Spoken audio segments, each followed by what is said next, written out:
I never thought I'd live in a world where trans people would be celebrated on or off the screen. Disclosure is about the history of trans representation in film and TV.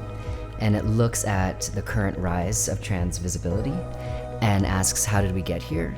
And how has that history informed how non-trans people have learned to think about us and how trans people have learned to think about themselves. As soon as I heard about this film, I knew this was a film that had to get made and that Sam was the person to make it. Disclosure is really a film about film history. It's just through a trans lens. And suddenly when you shift the lens, it changes everything.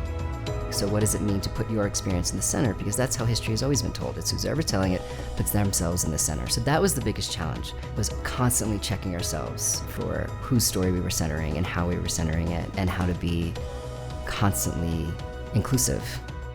I wanted to make this now because whenever a marginalized community enters mainstream culture, backlash ensues. I really did a lot of research.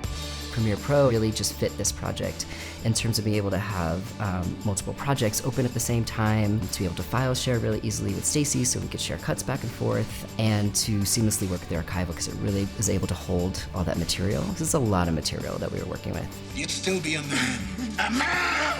We wanted the stories to come first and then work with the archival to tell the stories.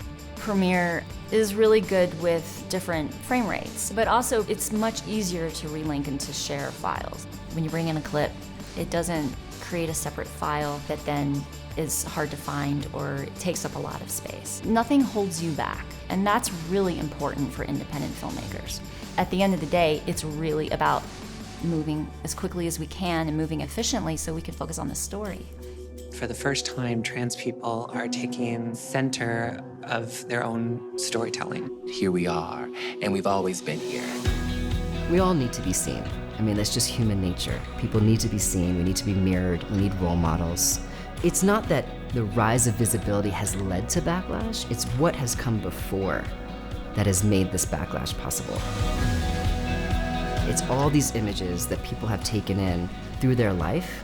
So now that they're saying actual trans people, they think all these images reflect who those trans people are. Right now that we're able to put this conversation in such a huge platform is phenomenal. It's everything that we hoped for, but didn't really dare to dream.